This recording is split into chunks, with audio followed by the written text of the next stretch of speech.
Testing. 1, 2, 3.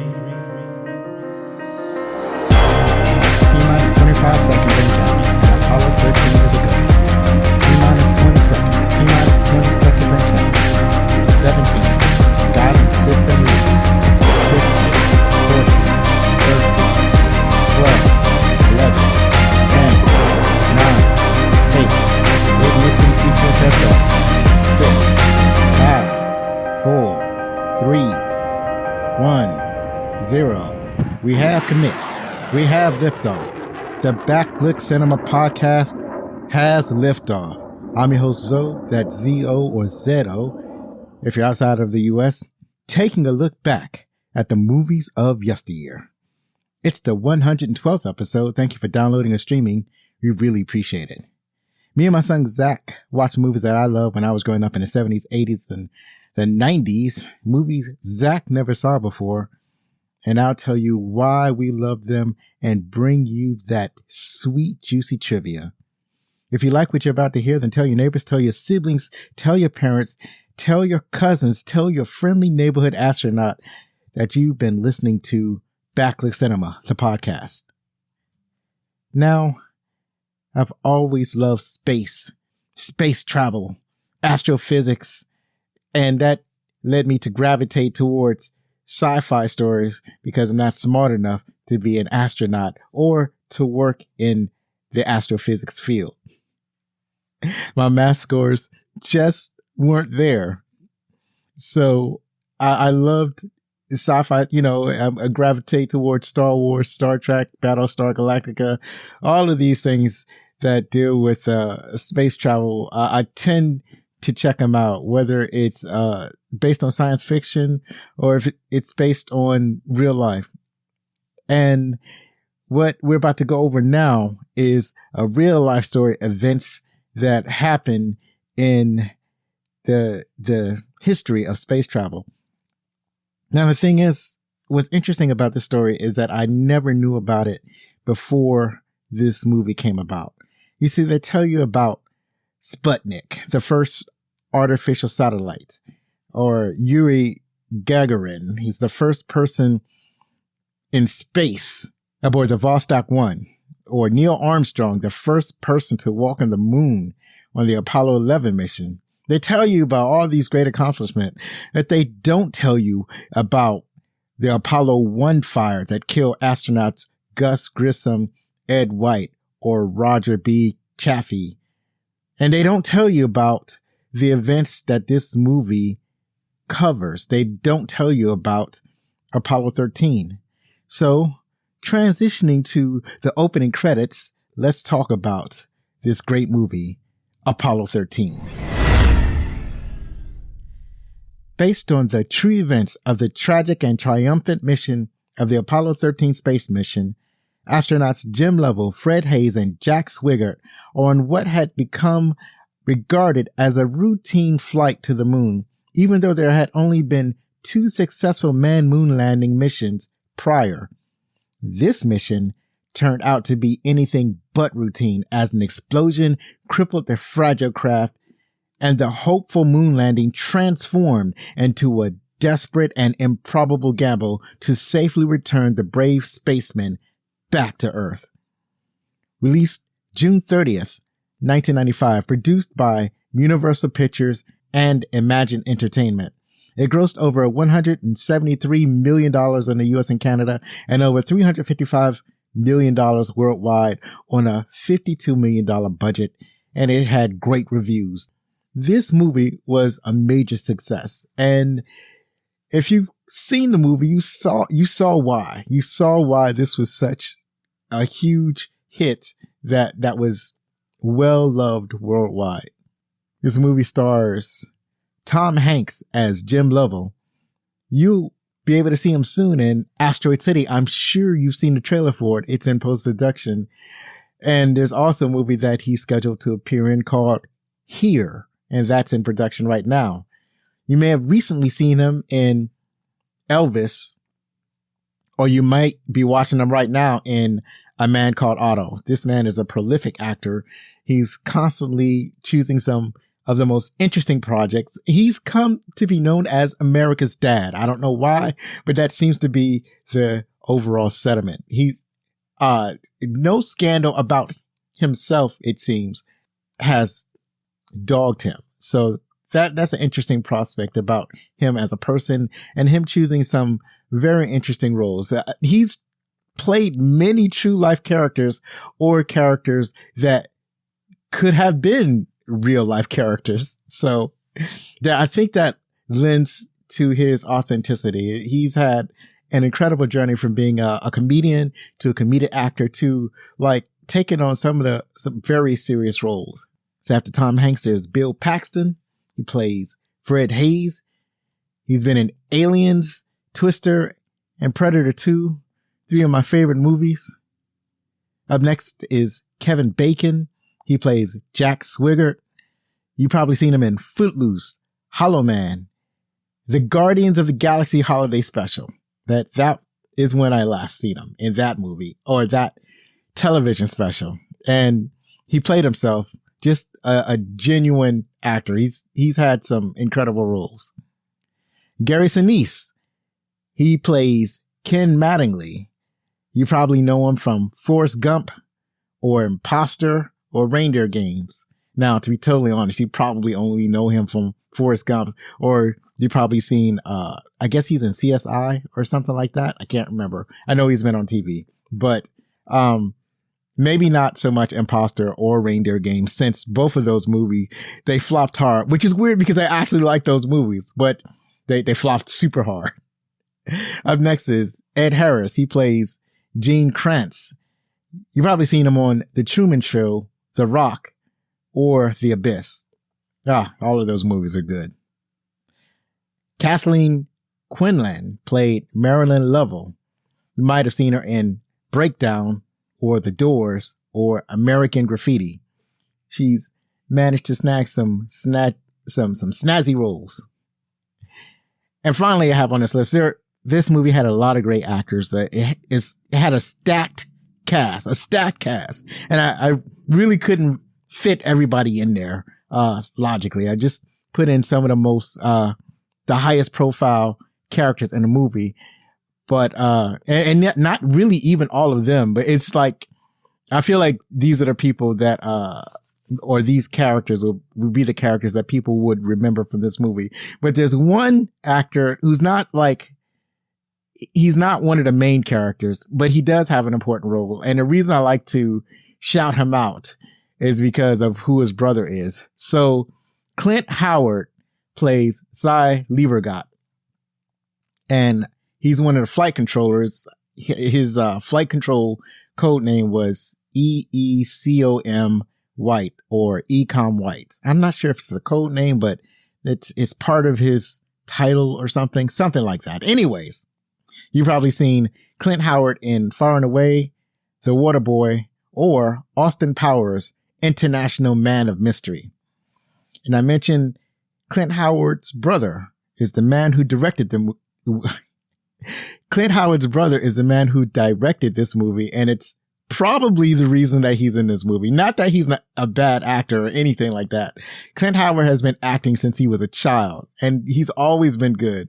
But I feel like if you have a brother who happens to be an actor and you happen to be a director, you will always get your brother in your movies.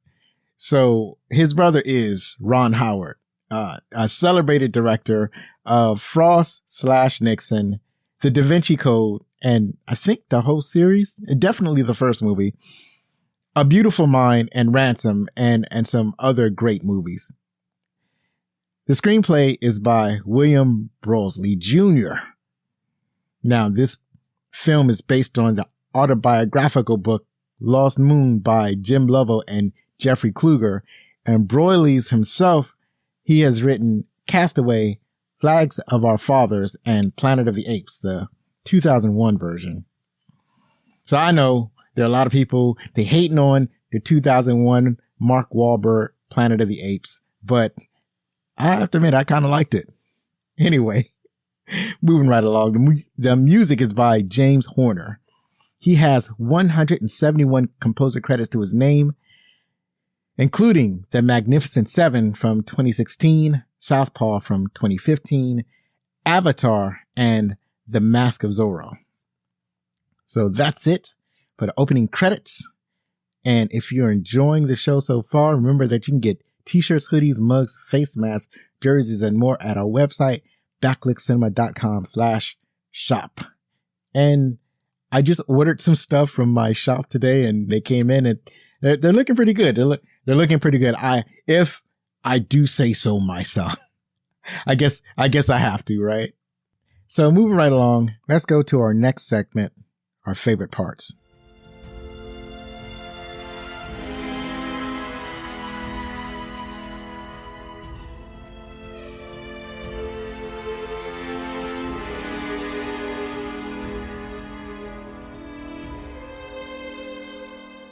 And we're back to talk about our favorite parts of Apollo 13.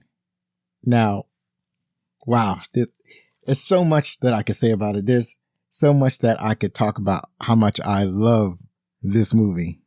First, I have to start with the amazing cast. This cast is just lovely, and they're lovely to look at. An inspiring ensemble of just craftsmen who really understand the work that they're doing. And it really requires the actors to carry the movie. And the main reason is that there's a lot of mundane stuff happening in the movie. And I think that the actors and Ron Howard specifically really know how to turn something that's it feels routine and mundane, and they are able to add some tension to it that keeps, in a way that keeps the audience engaged. So there are two ways of looking at this. Either I love the mundane prep because because Ron Howard made it exciting, or at least filled it with some tension that I got excited about, or I just love boring, mundane stuff that happens to have a connection with space travel. So that could be it too. But considering the popularity of this movie, I don't think it's that. I think that Ron Howard successfully creates excitement and tension that builds up to the actual launch of the spacecraft. So, it kind of opens up with the landing of Apollo 11 and Neil Armstrong walking on the moon. And you can see like the hope in everybody's eyes. It's kind of like a hope for the future. And then as the time kind of progresses and the men like preparing for their own mission or jockeying for a position to get on the mission that takes them to the moon the fastest, or how am I trying to say this? It's not like they're competing, but they are in a way trying. All of the astronauts are hopeful to get to the moon. I'll put it that way. And that hope continues to build as their lives progress, as time progresses, their training and knowledge progresses. It's like every step brings them closer to being on the moon mission. So there are things that happen where they're slated to go on like Apollo 17 or something like that, but then something happens to the crew of Apollo 13. And that is to say, Lovell's crew happens to be the backup crew for the Apollo 13 crew. So the Apollo 13 crew can't go. So Lovell's crew takes over that mission. So Lovell's crew consists of himself, Fred Haise, and Ken Mattingly. So they're all still preparing to go up into outer space. And then something happens with Ken Mattingly's blood work. The medical doctor thinks that Ken is going to have the measles while he's in outer space. So because there's a chance that Ken might get the measles while he's in space during the mission, they decide to pull him off the mission. They said that either he has to be replaced, and they wanted to replace him with Jack Swigert. Either he has to be replaced or they'll replace the entire crew. It's one or the other. So Jim Lovell really wanting to go into space. I think that has something to do with it. And so he makes the call. He makes the call to replace his crew member rather than having all of them replaced. So Ken Mattingly, he took it well, I guess, right? He was as well as he could. He was, like he didn't, get upset and throw things and go on a drunken binger, like it might have happened if it were somebody else. He was definitely upset about it, but he took it well. He was, as we might say, he was mature about it. So, the story continues to progress and you get to where, they're suiting everybody up in their space suits. They're fully prepared the spacecraft for launch, the rocket, the spacecraft, all the different components.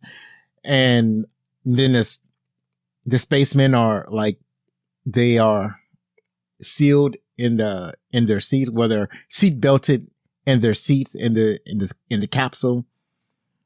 And then they seal the capsule. So now they're ready for flight. And then you have the NASA, what do you call that? The mission control. So you have the mission control where they're doing their checks and whatnot. And that's half the movie. Half the movie is the men in space. Well, actually it's like a third of the movie. So a third of the movie is the men in space. A third of the movie is mission control. And the other third are the wives of the spacemen. So specifically, Marilyn Lovell, and I think it's Jack Swigert's wife. I'm pretty sure no, it's Fred Haise' wife. So Fred Haise' wife happened to be pregnant, and Marilyn Lovell is like giving support to Mrs. Well, she's dealing with her own thing too, because she's, although she's excited about her husband being in space, she's also worried about it because she knows how dangerous it is. And, the mishaps that have happened and could happen. She's very well aware of how dangerous it is to go into outer space. So she's almost in a constant state of worry, but at the same time, providing emotional support to Mrs. Haise, Fred Haise' wife, because this is the first time that she's had to experience this. This is the first time that Fred Haise has gone into space. Jim Lovell has been into space a couple of times, but Fred Haise has never gone into space. So this is new for Mrs. Haise, and like a third of the movie shows that connection and support, and basically the civilian drama that's going on with the families while the men are in space. So going back to mission control, they're doing like I mentioned, some of the pedestrian things that they're doing that I love about this movie. So they're going through their go and no-go sequence where you have the director of mission control, that would be Ed Harris, playing Gene Kranz. And they're going through the sequence of checking the engines, the electricity, the oxygen, and you have the men, the flight controllers, and they're going, and he says, give me a go or no go. And the flight controllers are going, go, go, go. Like all of their things are ready to go. Everything checks out. The spacecraft is ready. The spacecraft is ready to launch. Everything is set and ready. They're as ready as they're going to be. And I liked how that just builds and builds. It builds from the go and no go sequence to the spacemen getting sealed in their spacecraft to the countdown sequence. All of this is fascinating to me. I don't know how it affects everybody else, but it's fascinating to me. So when I was growing up, I obviously missed all of this. I was born pretty much after the Apollo program was canceled. But I was there for the space shuttle program. So I remember watching several of their launches. I had a model space shuttle when I was a child. I was all about it. So I really love the entire sequence of the spacecraft getting ready to launch, the countdown, and then the launching. And the special effects of that was all amazing because it looks exactly like I remember the archival footage looking like on television, right? So it's It's great. It's realistic, and it doesn't look, it looks like they took their time to make sure they got it right. It's like they studied the footage of what it's supposed to look like, and then they basically just recreated that. Like they didn't try to make it look overly fancy.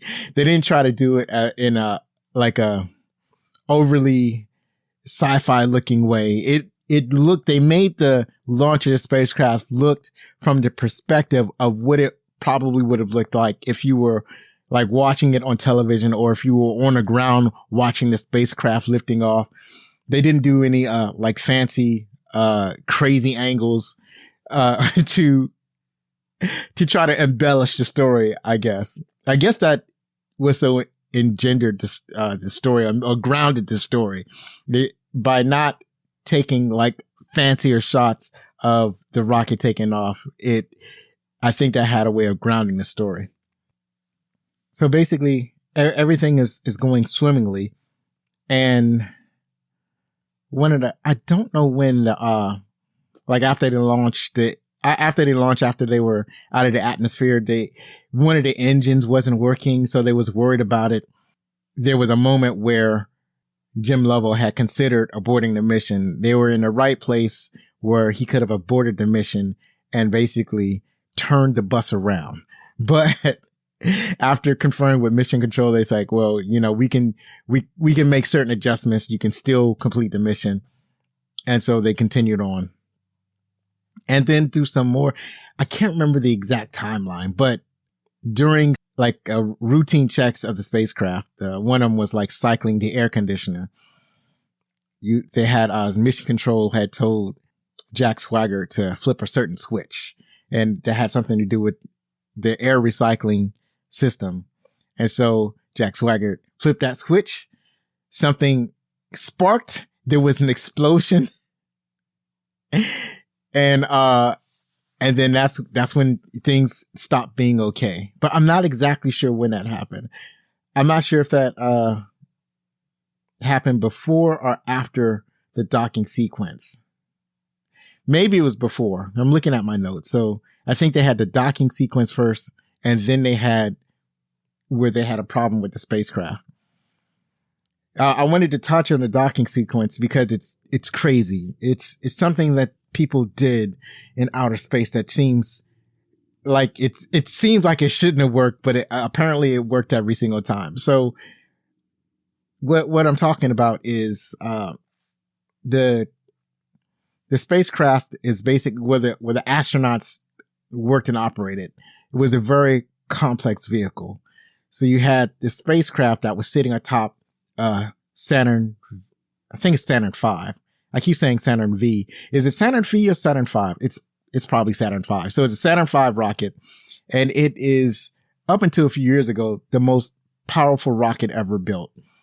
So this rocket needed to be powerful enough to launch the spacecraft on a trajectory to the moon. It had several stages. So after the first burn, in a section of the rocket would break off and fall back to Earth, and under that was a second rocket, and that would burn for a little bit to launch the smaller spacecraft to the moon, and then that would break up, and then basically all you had was kind of like a little capsule. And then as they got close to the moon, they had to do this weird complex procedure, because you had the capsule where the men operate out of, and this is the capsule that's supposed to take them back to Earth. And then you had the lander, the lander that actually landed on the moon, and they're kind of upside down with the lander. Like they're facing like the wrong direction for the astronauts to go from the capsule to the lander, or the LEM, the LEM. So what they had to do was they had to actually break away from the lander. Then they had to flip the capsule around, the return capsule, and then dock it back with the lander. It seems like a crazy procedure, but that's one of the things they did. And if they didn't get it right, they basically be lost in space, I guess. I'm not sure what would happen if they missed the lander. Apparently missing the lander is a very hard thing to do.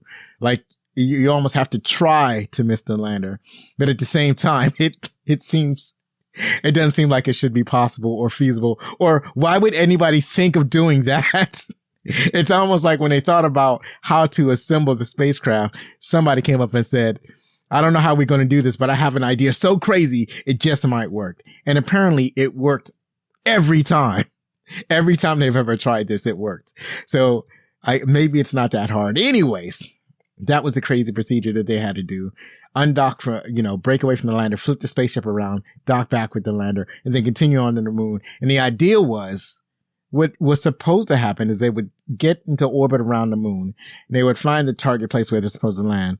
And then the lander would detach from the return capsule with 2 astronauts in it. I think it was supposed to be Haise and Lovell was supposed to land on the moon in the lander. They do their little experiments. They would collect moon rocks and whatnot. They would do all of the things they need to do on the moon. Then they would get back in the lander, the LEM, and then the lander had rockets that boosted enough that would get them back to the return spacecraft that was still orbiting the moon. The return spacecraft would, I think I'm actually a bit confused because I think the lander is supposed to stay on the moon, or a part of the lander is supposed to launch them up back to the other spacecraft, the capsule that's orbiting the moon. And then, after the astronauts were on board, they were safely aboard the return capsule. The return capsule would, I think, both use the moon's gravity to slingshot them to Earth, and then they had a little bit of juice to shoot them towards the Earth, and then they would make it back home. Essentially, my knowledge on all of this is a little rusty, but I do know that it's crazy. Anyway, that was supposed to happen, but what actually happened was that there was an explosion on the spacecraft that I mentioned earlier, and they didn't know what it was. And they realized they were venting something. At first, Lovell was thinking that it was a meteorite that hit them. Later on, they realized that it was not a meteorite, that it was a native explosion, and they don't know what caused it. But Fred Haise was kind of looking at Jack Swigert pretty suspiciously. Haise was thinking that it was Swigert had did something, because Swigert had not been his space. I mean, neither of them had been to space, but the movie kind of portrayed Swigert as being the most, or the least, with the man with the least experience, with the least amount of training, the least amount of knowledge, and he was a replacement. That he was supposed to be on that mission. It was supposed to be Ken Mattingly on that mission. So you know how it is when your teammates get replaced. So that all had something to do with it. So there was a little bit of tension, especially between Haise and Swigert. Swigert swears he didn't do anything wrong. All he did was flip a switch, and then the accident happened. They eventually see some kind of gas venting into space, and they realized that it was their oxygen. They were losing their oxygen, and this is part of all the problems that they would continue to have throughout the rest of the mission. Now they realized that they didn't, because of the accident. At first they were thinking that they was going to complete the moon landing somehow, and the realization was that they just did not have enough oxygen to complete the mission. And then there were a myriad of other problems that they discovered they was going to have, but landing on the moon was not a go. So remember, go or no go, landing on the moon was a no go. So their top priority now is to see if they can get these 3 astronauts back at home. So like I said, all of this tension and this drama was like excruciatingly squeezed out by Ron Howard, and the actors like really having the grief on their faces for most of the movie. It was like, it was so engaging in that way. There was an interesting thing that happened where, while they were before the explosion and soon after they left Earth, they was doing some things where they had a TV camera on the spacecraft, and Lovell and the other astronauts, they were like filming like an educational segment for the news, because it used to be cool to see the astronauts in space. So Lovell is filming this segment and is transmitting it back to Mission Control. But the TV networks, of which there were only 3 at this day and age, did not want to air the segment. So nobody could see it. Nobody was watching it because the TV networks didn't want to transmit it because they're bored now. The TV networks are bored. It's not getting the ratings that they want. So they don't run it. And the people at NASA, they didn't want to tell the astronauts, like, well, we'll tell them when they get back. There's no sense of messing up their morale now.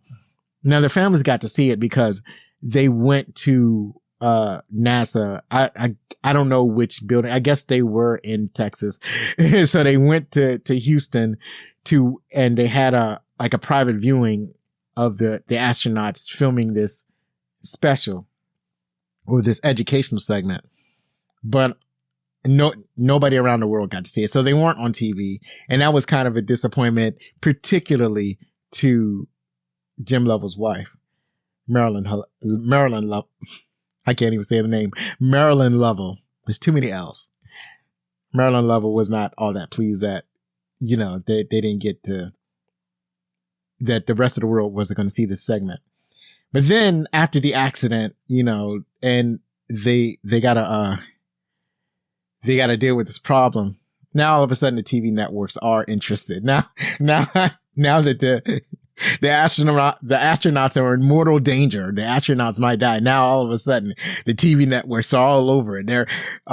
They want to talk to the relatives. They want to talk to NASA. They can't get enough. At some point they want to they want to put a bunch of equipment on Marilyn Lovell's lawn, for convenience sake. And Lovell, was kind of upset about that. And she was like, no, I don't want them on my lawn. And if they have any problems with that, they can talk to my husband about it. He'll be home on Friday. And she's saying is worried that she might never see her husband again. And then another moment is, when she has to tell their son about the accident, because she's worried. He can see, the little boy knows that she's worried. It's not like she can keep up a facade of everything's going to be all right. And this boy is only like, I don't know, probably 8 or 9 years old. And early in the movie, their son knows about the Apollo 1 accident where the astronauts were training inside the capsule and the fire broke out and they couldn't get out the capsule. All 3 men burned alive. So the son knows about this accident. And while Jim Lovell was on Earth, before he left on a mission, he told his son, the son was worried. And he said, did they fix the problem? Because he asked him, why did this happen? Why was there a fire? And Jim Lovell tells him, well, they had a lot of problems. One of the problems was that they couldn't get out. The door was not designed properly and the astronauts couldn't get out. And the son asked him, did they fix the door? And Jim Lovell says, yeah, they fixed the door. Everything is better now. Like they fixed all the problems that they found with Apollo 1 and everything is better now. Something like that can't happen again. So jump forward to the mother breaking to her son that there was a problem with the spacecraft and their father is working on a way to get back home. And the thing that the son asked is, was it the door? Because that's what he remembered. He remembered that the door was broken on Apollo 1 and the astronauts burned alive. So now, so his question was it the door? Which is both cute and heartbreaking simultaneously. Another thing that I kind of liked about it was, they can't just go back to Earth like, as if the mission was successful. There are too many things wrong. And one thing, you have the moon lander, the main part of the moon lander. It's supposed to stay on the moon. It's not on the moon. They have to keep it attached to the capsule. and basically use its power as life support. But they can't use the power all of the time. But one of the things they're going to have to do is they're going to have the moon lander still has its fuel. So they're going to use the fuel of the fuel lander to push them to Earth, because the spacecraft is messed up, and they're going to basically have to use the spacecraft in ways that it wasn't intended, the way it wasn't designed. So, as mission control are discussing the option, you have a representative for the spacecraft manufacturer, and he's worried about the LEM, the space lander, the moon lander. It's called the LEM. He's so worried about it. He's like, well, you got to understand, it wasn't built for that. It wasn't designed for that. It's not what we made it for. And finally, Gene Kranz had to tell him, look, I understand what you're saying. We're not going to blame you if anything goes wrong. He had to break it down to him. It's like, you don't have to worry about this. And also, I want to point out, Ed Harris puts out a very powerful performance as a mission control. It's like, just not on my watch. Like, we're not going to lose these men in space. Not on my watch. He's like almost criminally optimistic. He would never let people believe that it was not possible to bring these men home. He wasn't going to do it. He wasn't going to give in. He wasn't going to give up. He told them that they would have to, they were going to have to create things that could be modified to bring the spacecraft home using whatever parts that the spacemen took with them when they left Earth. So one of these things was there were so many problems that they have. So one of the problems that they have was the CO2 scrubber was not working properly. So as you may know, we humans breathe in oxygen and we exhale carbon dioxide. But if you're in a sealed tube, you could be in a situation, if there's no way to refresh the air, then you could die of carbon dioxide poisoning. And that was what was slowly happening to the astronauts.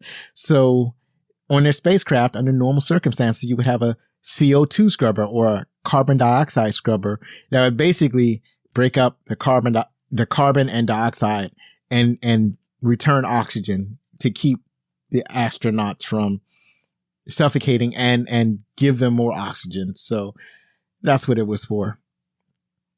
But it wasn't working right. And they had two parts of the spacecraft. They had the lander and they had the little capsule. So one of the ideas was like, well, we can just take the filter from one part of the spacecraft and put it in the other. But the problem was there were two different parts. You had one part of the spacecraft had a square type of machine or scrubber that used a square filter. And then on the other part of the machine was a round CO2 scrubber that required a round filter. So they had to figure out how to take a square filter and put it in a round receptacle. So you had the NASA engineers like scrambling to figure out how they can make something that the astronauts can conceivably build using the only materials that the astronauts had on the spacecraft. So they had to use like pieces of like duct tape, plastic bags from the manuals, pages from the manual itself, a tube that was for the spacesuit, all of these things that they had to basically jury rig a contraption that would allow the CO2 scrubber to work, because the filter didn't fit the actual scrubber. So there's that part. So it's mission control on the ground, building this makeshift device, and then having to tell the astronauts how to do it up in space. And then the other problems was the amps. And this is where Ken Mattingly comes back into the picture. So they needed Ken Mattingly's help because, obviously he's an astronaut and he knows how astronauts think. He knows what is conceivable. So he's working with the engineers to figure out how to get enough amps in the spacecraft, because apparently it didn't have enough amps, so it couldn't. I don't know how electricity works. People, I know that they had a problem with the amps. It's like they couldn't do too much amp. They couldn't go over a certain amount of amps. Either they couldn't go over the amps or a certain amount of amps and it would blow the system, or they didn't have enough amps. So they had to do it within the power constraints of the spacecraft because, you know, the explosion, stuff not working properly. You get the gist. So they had to rewire the system and shut down certain systems, or because and the other thing was that because they didn't have enough amps, they couldn't maintain power on the spacecraft. So they had to shut everything off, and everything got really cold inside the spacecraft. People were shivering, and then Fred Haise got sick somehow because he was severely, he was like weak. He was hazy. He was real. It's ironic because Ken Mattingly, he was taken off the mission because they thought he was going to get sick. And the person who actually got sick was Fred Haise. And the funny thing about that was it wasn't something that they could predict. It wasn't something that like Fred Haise was sick on Earth, well, like he was infected on Earth and then got the full-blown disease in space. It was something that happened while he was in space. He got sick. It was like he got infected in space. It had something to do with the equipment had, the waste receptacle. They didn't really thoroughly explain this on the movie. And I'll talk about it more in the trivia, but they had like I hope I will. Anyway, they had like a waste receptacle and that infected, and I guess the bacteria hung around on the waste receptacle and somehow infected Fred Haise. So Fred Haise was super sick and they had to help him about and whatnot, the spacecraft. And then let's see, they had to fix the amps. They had the spacecraft wasn't weighed correctly to make a successful successfully make it to Earth. So they had to redistribute the weight in the spacecraft so it weighed the way it was calculated to weigh. When they made their return trip from the moon, they had to recalibrate how they're aimed, because when NASA had them fire their engines to go back to Earth, it was, I'm thinking it was Jack Swigert who had figured out that they were coming in too shallow and they were going to bounce off the Earth's atmosphere and end up in space forever. Because when you going back to Earth, you had to hit the atmosphere at the right angle. If you hit it too steep, you would burn up. And if you hit it too shallow, you would bounce off the atmosphere, because that's what the atmosphere is designed to do. Well, not that it's designed, it just so happens to do that. It's kind of foolish to think of it as a design of the Earth. It just so happens to be that way for most planets. Just happenstance. Anyways, that's what happens to meteorites. Meteorites either bounce off or they burn up in the atmosphere, or if it's too big, cause an extinction level event. But that's another story. Anyways, they had a damage. The heat shield they figured out was damaged. I don't even know how they figured out it was damaged. So they might end up burning up in the atmosphere. And the parachute might not deploy because they had the spacecraft was without power for so long that they thought that water might have condensed on the parachutes and froze. And then now the parachutes might not deploy. There was even a point where space is funny, right? Because we think about the astronauts like freezing to death because they're in the depths of space, but more likely they probably would have overheated, because when you have power in the spacecraft, it's for the air conditioning, or I don't know what you call it, the air regulation system or whatever. It's really designed to keep the astronauts from overheating, because it's hard for heat to escape into space or whatever. But anyways, they felt physically cold, but they could actually burn to death. I don't know. I don't get it. Don't get me to explain it. Don't get me to line. Anyways, my point is that they had a problem with first they had a problem with turning on the systems, and before they even turned on the system, you had Jack Swigert. He was afraid to actually turn it on because he noticed that there was a bunch of condensation on the spacecraft, as the spacecraft started to warm up, there was a bunch of condensation on all the electronics, and he had asked Mr. Control about it, and they were like, I don't know, just try, just flip the switch, and hopefully nothing will go wrong. So Swigert flipped the switch, and nothing went wrong.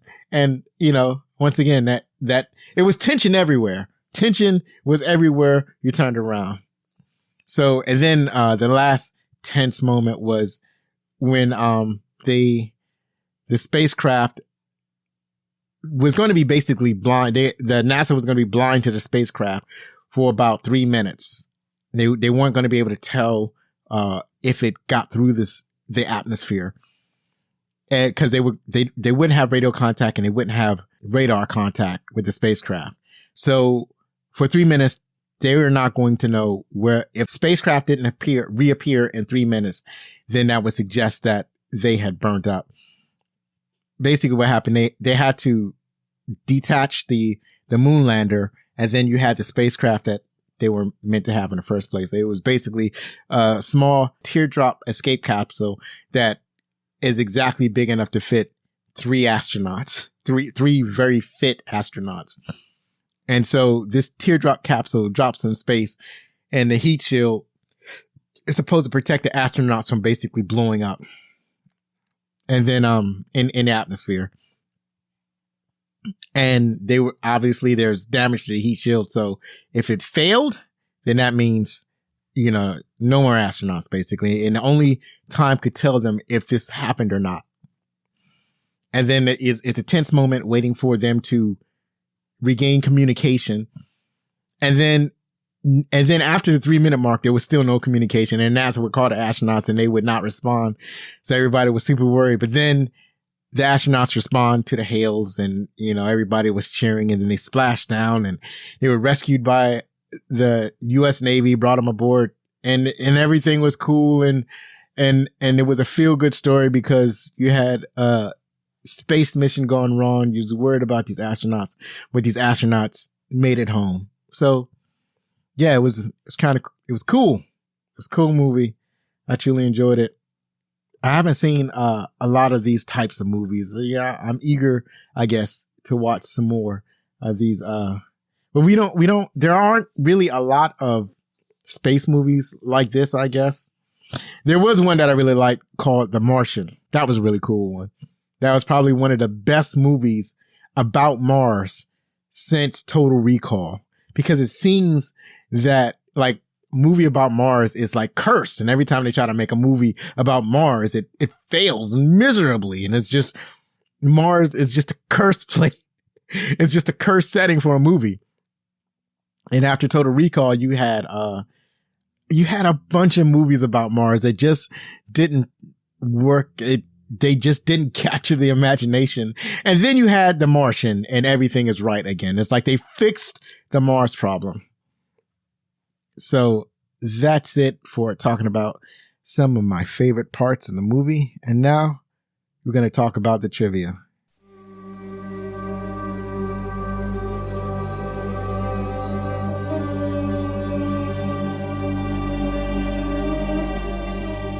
And we're back to talk about the trivia I picked up from IMDb.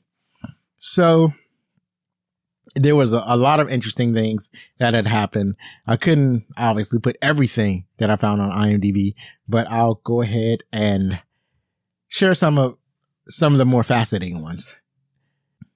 In a commentary track, Marilyn Lovell comments that Tom Hanks exactly portrays Jim Lovell's mannerisms and style of movement. So, yeah, that's that dedication to the craft that I alluded to earlier. In some scenes where the Earth can be seen from the window of Apollo 13, it was one of the photos taken by Jim Lovell and Bill Anders on the Apollo 8 mission. So that's cool. Let's use a real picture of the Earth. Ron Howard anticipated difficulty in portraying weightlessness in a realistic manner. He discussed this with Steven Spielberg, who suggested using a KC-135 airplane, which can be flown in such a way as to create about 23 seconds of weightlessness, a method NASA has always used to train its astronauts for spaceflight. Howard obtained NASA's permission and assistance in filming in the realistic conditions aboard multiple KC-135 flights. So I'm guessing a lot of the scenes that we see the astronauts are actually done in this airplane, because the the scenes of weightlessness on the spacecraft are very realistic. So, but I guess I should have did more research on this, because IMDb does not explicitly say that they filmed these scenes during the times of weightlessness on the KC-135 airplane, because that means they would have to build a set inside the airplane with the actors in costume and then filming the segments in the 23 seconds that they had to. So that just sounds crazy to me.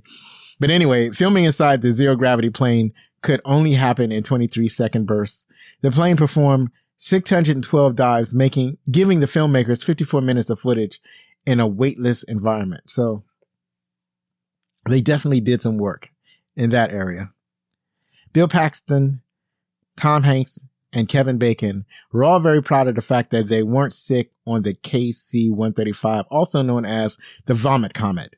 The cameramen weren't so lucky. And that I can imagine going up and down like that would upset your stomach. Jim Lovell wore his old Navy captain's uniform in a scene where he greets the astronauts aboard the USS Iwo Jima. When Ron Howard asked Lovell if he'd like to be in the film as the ship's admiral, Lovell agreed, but pointed out, "I retired as captain. A captain I will be." So yeah, Jim Lovell made an appearance in the film. Isn't that sweet?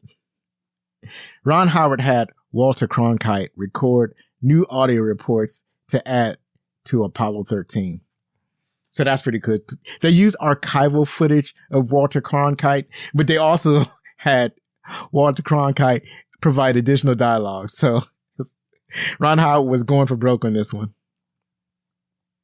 When the real Jim Lovell saw the film, he found the CGI work so convincing that he firmly believed that the filmmakers had uncovered some hitherto unseen NASA footage.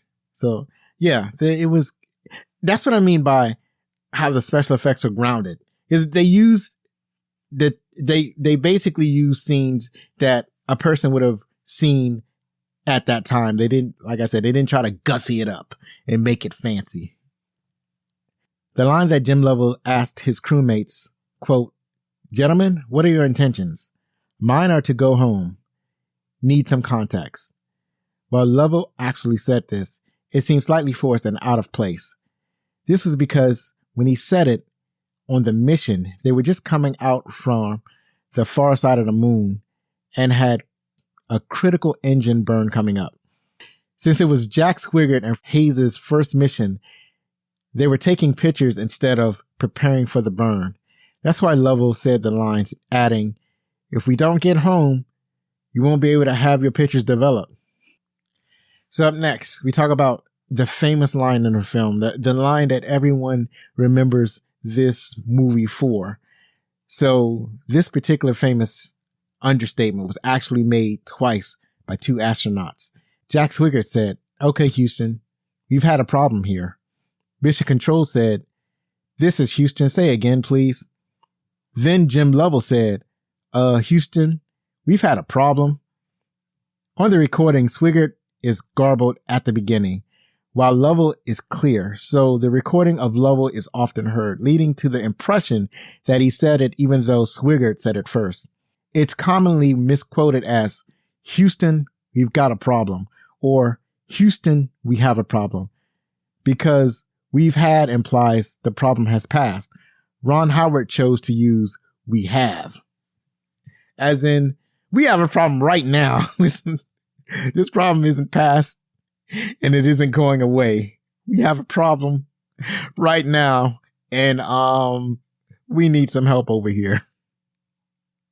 Up next, Gene Gantz gives a list of instructions to his team at Mission Control and finishes by saying, "Failure is not an option." Gene Gantz didn't actually say that during the Apollo 13 mission, but he liked the line. It became the title of his 2000 autobiography. You know what? That sounds fitting. After Swigert admits having forgotten to file his tax return, Clint Howard, who has had tax problems in real life, improvised a line where he says, "That's no joke. They'll jump on him." I kind of like that. I have had my issues with taxes. It was a deliberate choice to jettison the LEM or LEM so that it re-entered a sparsely populated area of the South Pacific Ocean.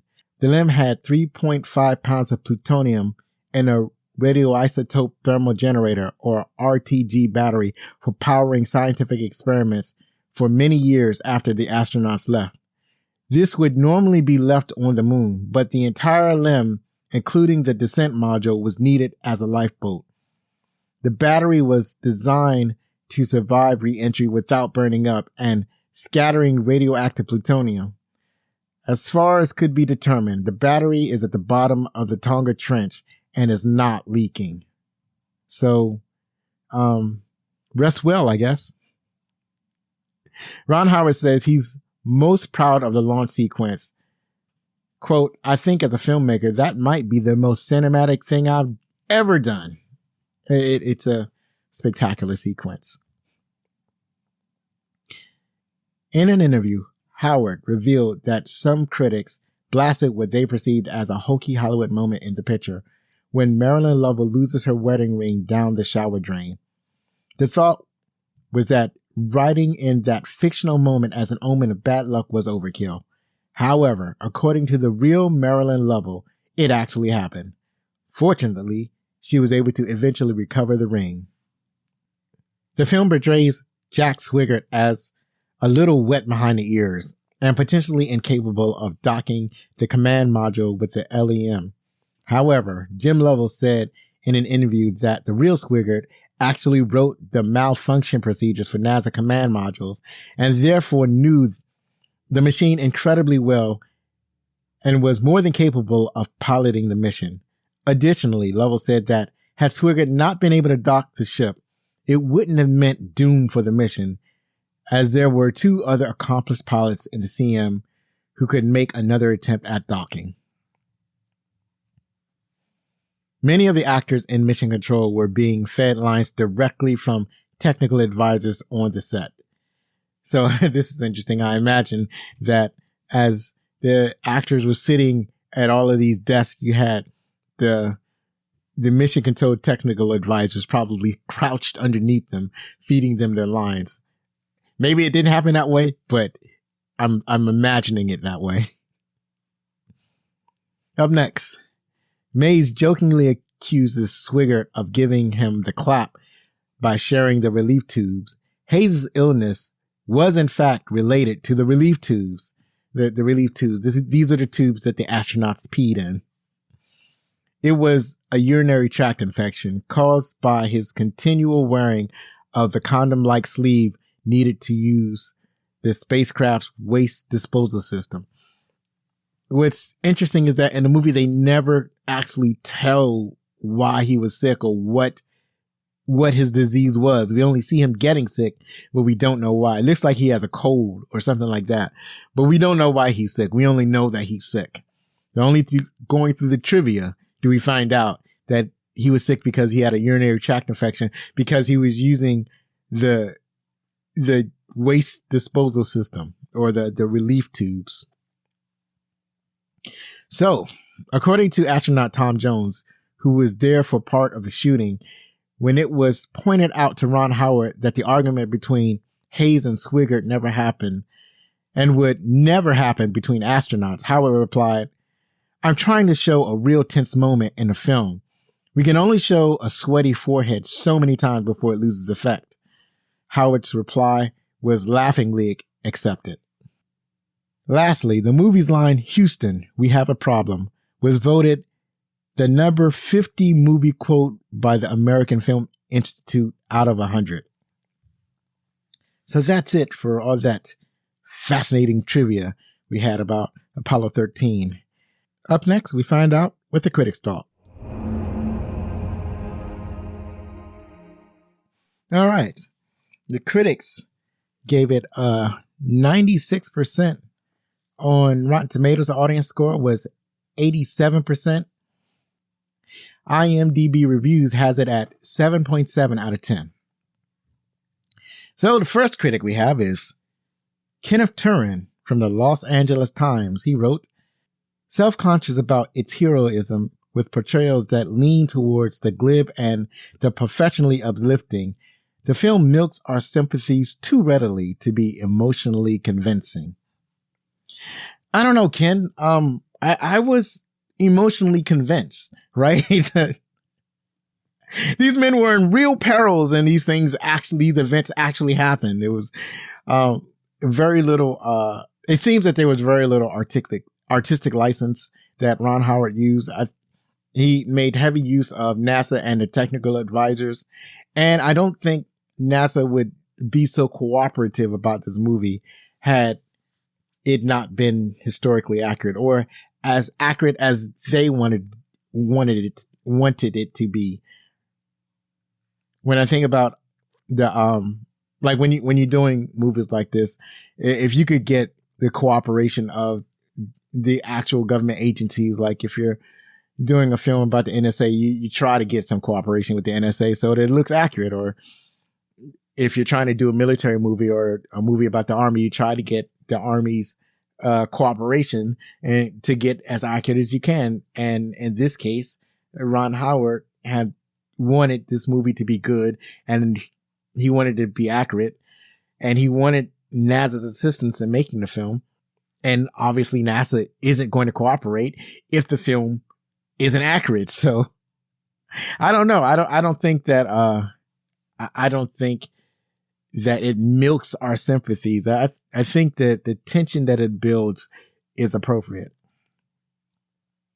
Lita Kempley from the Washington Post wrote, Ron Howard's soaring salute to space exploration lifts off with the payload of the right stuff, courage, can-do, grace under pressure, and other qualities derided as machismo by some and applauded as old-fashioned values by others. I guess that's correct. Although I would probably say it's a story of hope and heroism and ingenuity. I don't think that ingenuity would be described as machismo or old fashioned. I wouldn't see that as a value. It's a quality of the men in that particular circumstance, or the women in their circumstance. I mean, just to be in a position of a loved one whose significant other goes on a dangerous journey and they have to look after their children and they have to keep their family together. They have to show emotional support to the other family or their extended family members in that organization.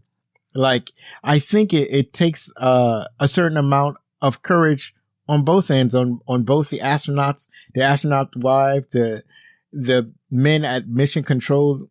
It's a whole thing. So that's why I don't really see this as plainly as machismo, or there are some old fashioned values, I guess, but I don't see.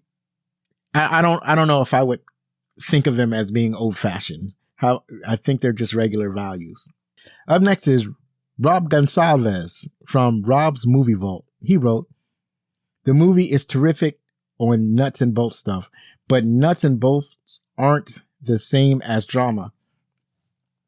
And in this, about this movie, he's not correct. This movie had lots of drama, and at least for me personally, the nuts and bolts stuffs were fascinating. I think the nuts and bolts stuff built the drama. The drama was built on, well, some of the drama, not all of it, obviously, but some of it or a lot of it was built on the nuts and bolts stuff. Like, how do we do this? How do we build this? Because everything was predicated on bringing the men safely back home to Earth. So that's what built the drama. We got to build this thing in order to bring the men back, or we have to modify this thing. We have to use the spacecraft in this way, even though it wasn't designed this way. We have to think outside the box, basically. And I think, it's all that things, all these things layered on top of each other that built the tension that made the film, successful drama, I guess. That's what I'm trying to say. Anyway, finally, Janet Maslin from the New York Times wrote, playing the tough, commanding Jim Lovell is a substantial stretch for Mr. Hanks. But as usual, his seeming ingenuousness overshadows all else but the role. There's not a false move to anything he does on screen. I mean, I generally agree, except it's not that he plays Jim Lovell as a tough character. He's not like a tough as nail, grim, gritty, commanding character. He's in command, yes, and he makes command decisions, and he's stern when he needs to be, but it's not like the same character that is played by like Ed Harris. Ed Harris is more, he plays Gene Kranz. Gene Kranz is more the tough and gritty dude in the movie, and he's pretty much the only tough and gritty dude in the movie, like super tough. It's like, so yeah, Jim Lovell is competent. It's more competent than it is tough and commanding. He's a extremely competent, and he excels at his roles as a mission commander. So I think that's why it works for me. So I don't know. I can't see it as much of a stretch. So because he's not like, he's not playing Nick Fury. He's not playing like an army commander, like commanding his troops in the battle. Although he did do that in a later film, and he was extremely good at it. So, maybe it stretched him a little bit, and it allowed him to play tougher roles. As I mentioned earlier, he's primarily known for comedies, and he slowly stretched onto more dramatic roles. And I think that path led him to playing the commander of a space mission. Finally, Apollo 13 is, as of this recording, available wherever you stream or download movies.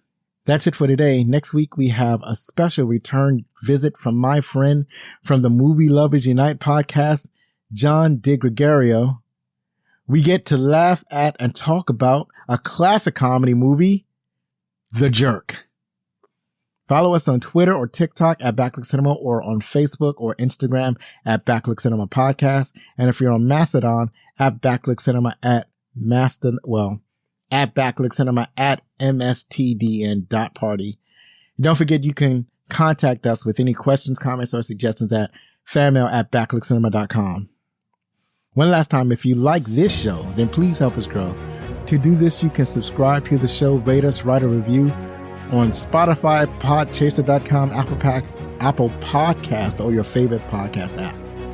Believe me, it matters. As always, I've been Zoe Richardson. Be safe, share a movie from yesteryear with your family, hug your loved ones, and if you're going to be anything, be outstanding.